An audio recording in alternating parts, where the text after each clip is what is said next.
So, Right. I invite our friend here from Kenya, Mr. Kevin Odur. No. But yes, so What's this? I am Stephen. Ah. I don't look like this guy. This guy is Kevin. Yeah, so I'll be presenting on his behalf. Good. So I don't think I need a microphone, so I'll just pick it up from there. So my name is Ogweno Stephen. I'm the founder and CEO of the Sterling Foundation, which is an organization back in Kenya that works primarily in the space of health education, health promotion, with specific focus on non-communicable diseases and young people particularly. Kevin Odur is the head of programs at the foundation. He led a project that I'm about to present today in collaboration with another institution called the International Institute of Legislative Affairs. And we'll be talking about a project on trans fats and what we did with trans fats and trans fats advocacy. So Kevin was supposed to be here. Unfortunately, he could not be able to make it, and that is why I'm going to be presenting on his behalf today. Good. So the project itself that we're going to talk about is really how you are able to use or leverage on digital technologies to be able to amplify work on trans fats. As we know, cardiovascular diseases are the leading cause of mortality across the world actually, and also even in Kenya, accounting for over 25% of hospital admissions in the country and up to 13% of deaths. So, and when we are looking at industrially produced trans fats or ITFs in this project, these are a major crisis in the country, in Kenya and also in sub-Saharan Africa. A lot of countries still have industrially produced trans fats in their systems and their food systems, leading to a high increase in diseases related to ITFs, especially cardiovascular diseases with the clogging of the blood, leading to various diseases like heart attack, stroke, high blood pressure, and the rest. Next slide. So the objective of this project, which is also now converted into a study with results coming out soon, was to see if we could leverage on social media platforms as a way to raise awareness on the harmful effects of industrially produced trans fats and to advocate for policy changes to regulate their use in East Africa. So this was both an awareness project into the community, but also a policy and an advocacy project where we were rallying governments not only in Kenya, but in the East African Commission to really adapt the WHO principles or recommendations on reducing trans fats to up to 2% of the food cycle per 100 grams. So why did we decide to use social media, say, as opposed to the more traditional public health communication approach where you go to the community and you speak to people one-on-one and then sort of go back home or back to your office? So why did we use social media for this project? So this project, by the way, started in 2021 and has been running and runs to next year. And we use social media as a way to really make the messages available out there, because social media proved to be a very powerful tool for advocacy because of its vast reach, its influence, and in its repeat basis, in the sense that someone could always be able to go back and check what was talked about before. But also it's very useful as a way to raise awareness and push for regulations for industrially produced trans fats to improve cardiovascular health outcomes in East Africa. As the last speaker just said, or was asked on what is the effect of all of this information on TikTok and people being there and using it, trust me, everybody is now online, and if we in the health space and we as the experts don't move in that space, then we leave the space for everybody else who wants to be a wannabe to come in and then create the wrong messages among the communities. So this is a way for us as well to start bringing the experts into this space to produce more useful knowledge that is useful for the public. So that is why we decided to use social media for this project as a way to get the message out there. So what was the methodology of implementing this implementation research project? And the project is one, there was a big focus and emphasis on partnerships. There was a collaboration between the Sterling Foundation and the International Institute of Legislative Affairs to really be able to address both the awareness and advocacy bit, but also the policy bit, because the goal of this project was really to see if we could make people aware, if we could also make policymakers aware of these regulations, and then develop a policy brief that would be presented to the East African Parliament for adoption to ensure that we're able to start getting work towards the regulation of industrially produced trans fats. We also used the digital strategy where we launched a series of interactive conversations on social media. We're under the hashtag of Trans Fats Free Kenya and Trans Fats Free Africa every Tuesday between October 2022 and September 2023. So over 1 year, every Tuesday of the year, to talk about trans fats. And this was a way in which we created a very repeated culture where amongst the audience, and we'll talk about the numbers in the next slide, people knew, we created a routine where people knew every Tuesday, this is what is going to be talked about, this is the new information we're going to learn, and why should we learn it, and things like that. Next slide. So, as part of the methodology, we worked with a very small team to be able to create a very big impact that we'll talk about in the next slide. So, how the team was structured is that we gathered 4 digital health advocates, including myself and Kevin and 2 others. So these are people who've been working in the digital health space, know how these different platforms work. And then each digital health advocate recruited 4 other micro-influencers. So these are influencers in the various social media platforms who are already talking about different topics on health. And we recruited them with the goal of training them on the right information and then having them under our banner to amplify their messages. So as opposed to having individuals online who are not knowledgeable about these various health communication approaches, we recruited the ones that are already there, that already have an audience, that already know how to communicate, trained them together, and then now we are a team of 5. So 1 digital advocate for every 4 micro-influencers. That makes a team of 20 digital advocates for this project. Primarily, we used Twitter as a way of fast communication, and we also used LinkedIn, Instagram, Facebook, and WhatsApp as ways to amplify this communication. So this actually, yeah, you can go back to the next slide, but that actually ties back to a presentation I made yesterday on what are the best social media platforms for a health promotion or a health advocacy project, where we found out that WhatsApp was one of the best for individuals to be able to come back to for different information, while Twitter was one of the best to be able to get quick, rapid updates, but also to be able to reach policymakers, because a lot of the policymakers reply to Twitter, now X, when it comes to the different social media engagement projects. So the content focus, the key themes were on what are the adverse effects of industrially produced trans fats. We also looked at advocacy for policy change to limit and eliminate trans fats. And we are also educating the people and the assumption was that we are educating someone from the ground up. So what are trans fats? How do they present in your foods? Where are they hiding in your foods? How do you read the food labels when you go to shopping? And then from there, why is advocacy on trans fats important? And then talk to the people and tell them, this is why you should join us on this campaign to target the policymakers to advocate on trans fats, because of these are the effects that it is causing in our communities.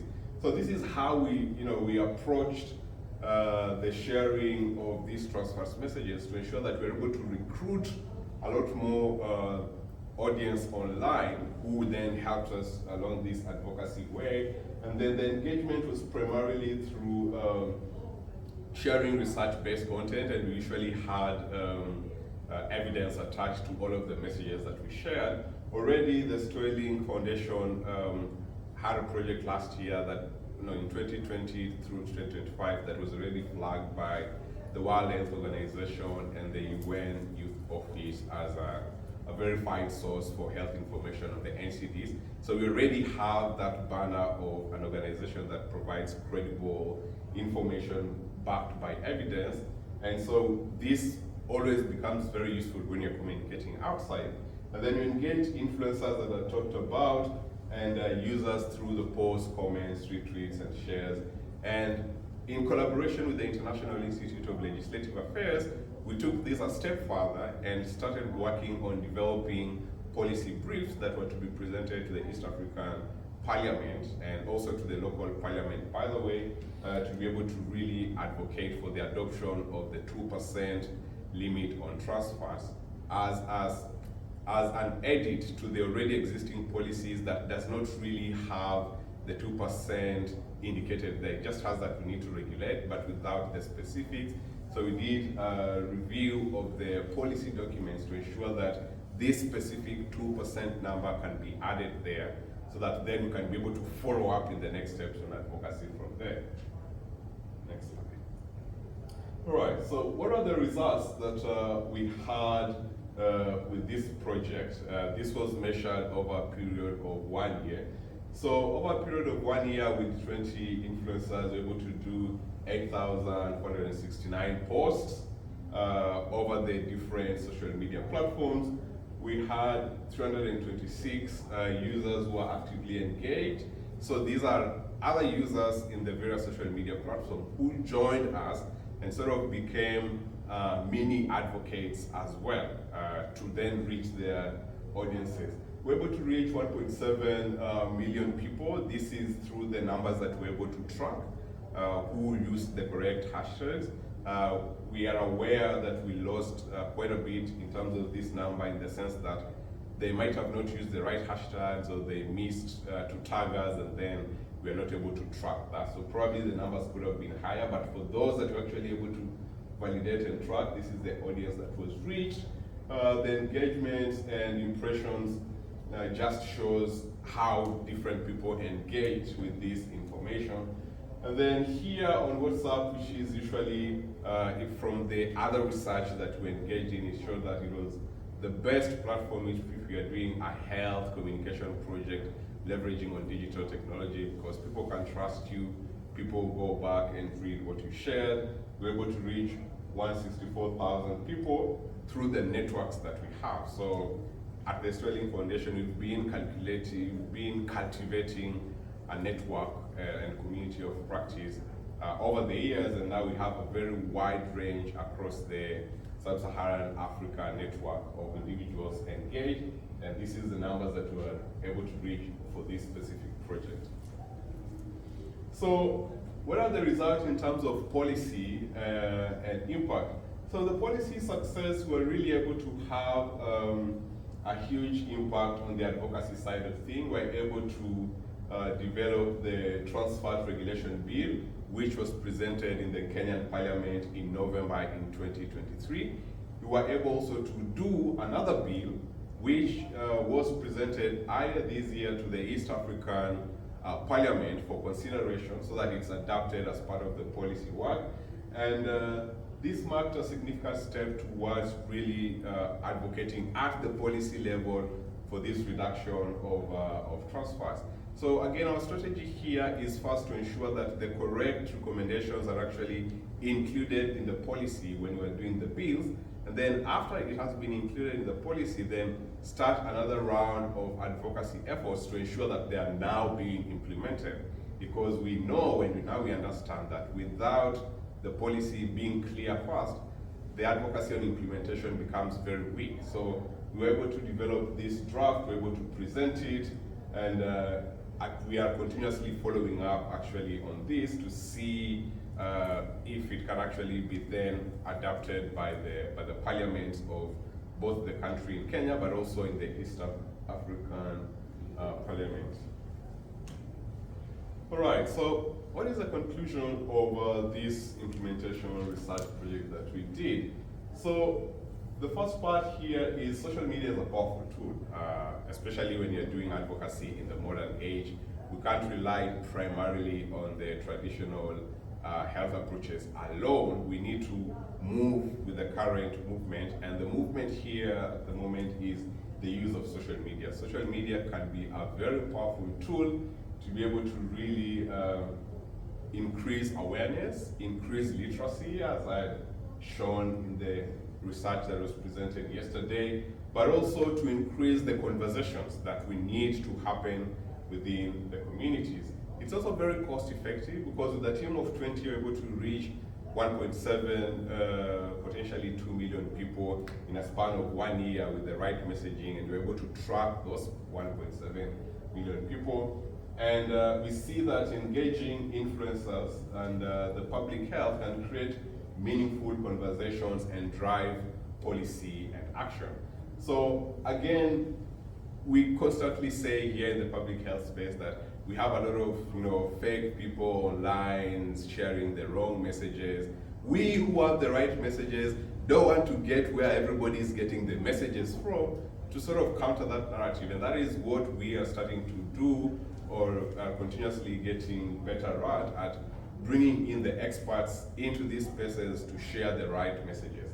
So in terms of next steps, we're looking at pushing for the policy enactment now that we have the bills that are already being developed and shared to these various parliaments. We're looking at really advocating for those bills to be adopted and the policy to be enacted once the bill is passed.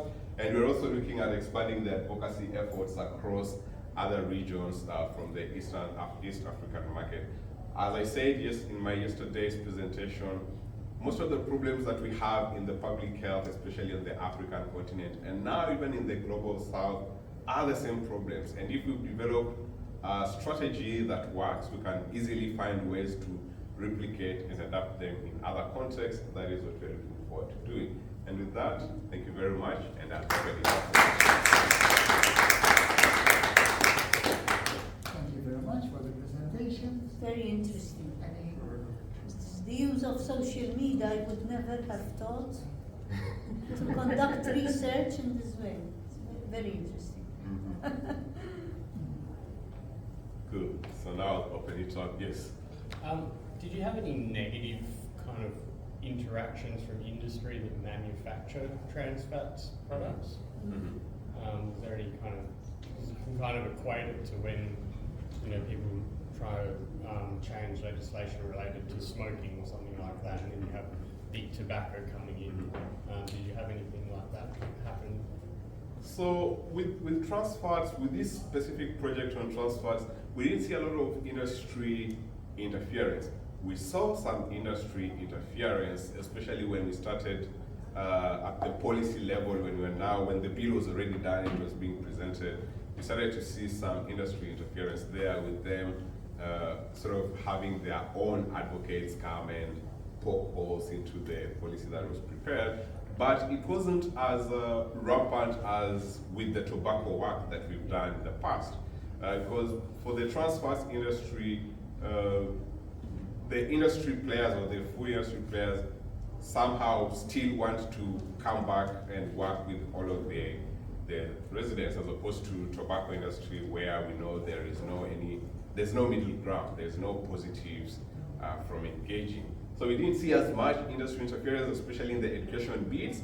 We saw some industry interference in the policy and in the bill side of things, but we already knew how to counter industry interference and how to ensure that our voices come on top of what the industry's experts or acclaimed experts are saying. So yes, that is something we did experience slightly, but again, we have learned from the work we've done in the tobacco industry and the alcohol industry with young people on how to counter the industry's voices and come on top. So in some ways, we're able to navigate that, but yes, we did see it. Yeah. Thank you. questions? I have a question for you. Using this form of social media,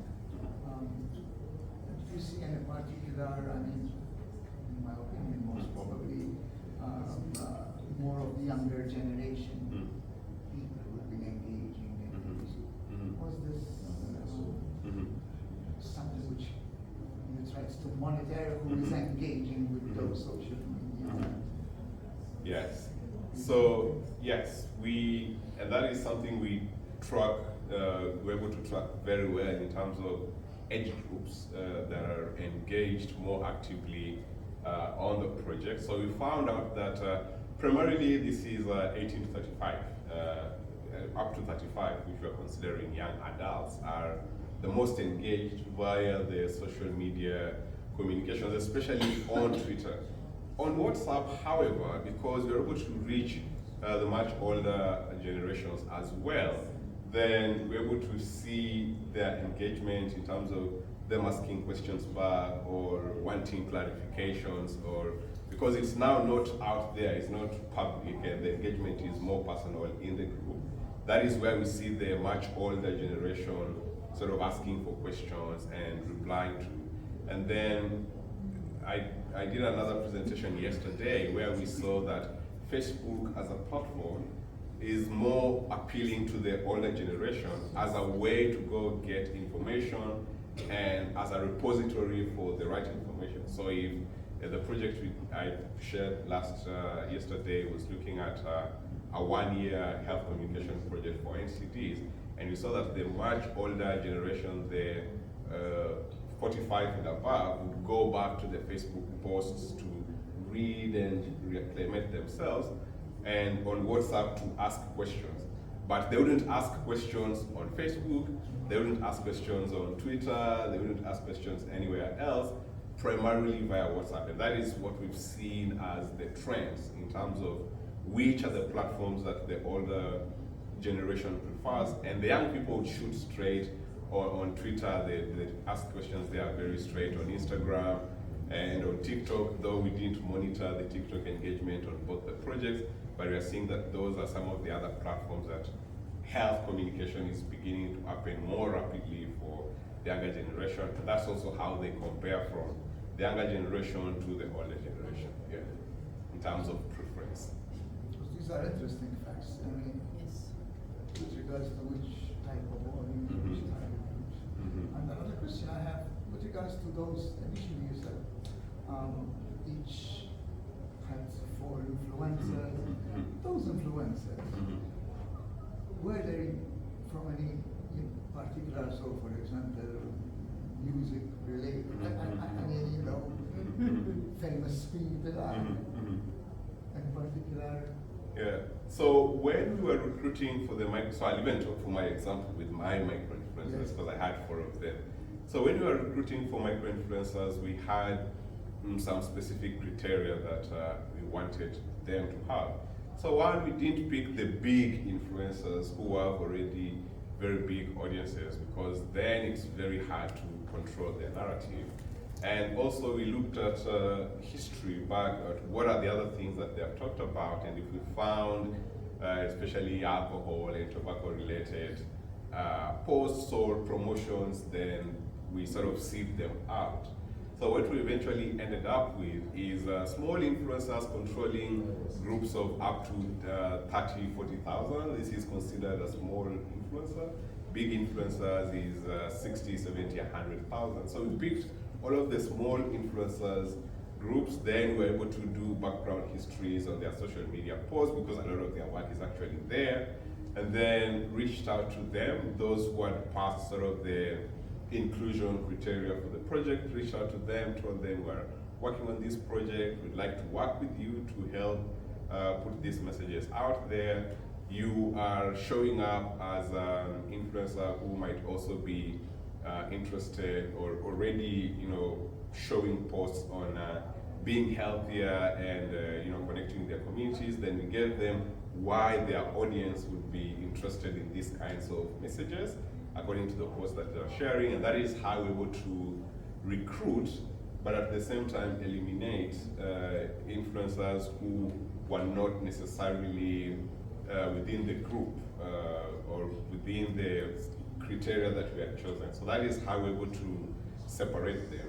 And we found out that working with the smaller influencers, people trust them more because they are more engaged with their small group as opposed to a big influencer with 100,000 people. They don't engage with all of them.